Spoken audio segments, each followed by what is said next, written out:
Good morning, scholars. This is Dr. McIntosh here, wanting to provide you with how we can engage in academic learning time at the breakfast table. Well, I know you're probably thinking, we get cereal sometimes when we're in the cafeteria at Cherokee from Miss Ruthie, Miss Mookie, as well as Miss Ashley and Miss Jerry. But today, doing something a little bit different. I want to show you, as scholars growing and soaring every day, not only the importance of eating a balanced breakfast, but how you can utilize your breakfast cereal box to further engage and shape your academic mindset and your achievement, reviewing, and learning. So, how does that look? How can my Cinnamon Toast Crunch box of cereal help me in my education?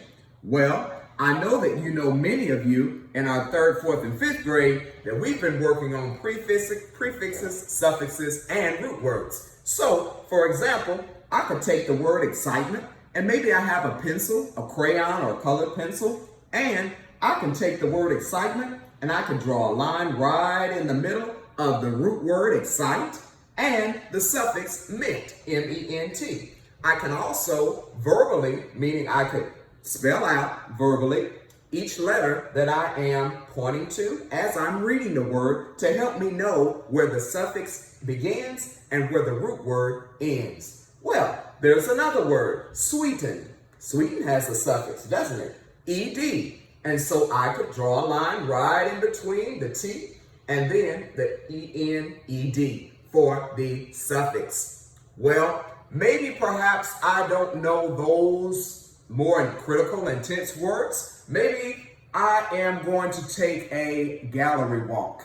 And what does that mean? I've got my Lucky Charms box right here, and I'll turn it over, and I see all of the charms. So I could point to the charm, and I could verbally say what the charm is, maybe perhaps sound out the first syllable that I hear, and perhaps spell out each letter in that word if I'm familiar with how that word is spelled. I could have an older brother or sister help me perhaps spell if I'm able to recognize what the picture is. For example, the first, heart, H-E-A-R-T. Heart. What is the first sound that you hear in heart? You might not be able to hear me, but H is very soft. What's the last sound you hear? T, t, t. Heart. And so I would move on. I've got a 4-leaf clover. So for many of you, I know you've heard of that before. That's just like what he has right here on his hat. A clover, starting with a C. Clover. C-L-O-V-E-R. And to further expound upon my spelling, I could take my Cheerios and do a little spelling work with those as well. Now, I don't want you to waste food because that is very expensive. However, if you've got a clean surface, your hands are clean, mom and dad might allow you to engage in a little bit of spelling with Cheerios. And you can see that I've spelled out the word cat, C-A-T. If I want to work on my numeracy, I could perhaps say, how many Cheerios would it take for me to count out the word cat? Well, I'm going to count by twos today and find out. Let's go. 2, 4, 6, 8, 10, 12. All right. I've got 12 made of C. 12 Cheerios made of C. Let's go again for A. 2, 4, 6, 8, 10, 12, 14. 14. Okay, A was 14, so let's go with C. That was 12. A, that was 14. I wonder how many, if I'll have an even number for my T. This is my final letter in cat. C-A-T. 2, 4, 6, 8, 10, 11. Okay, 11.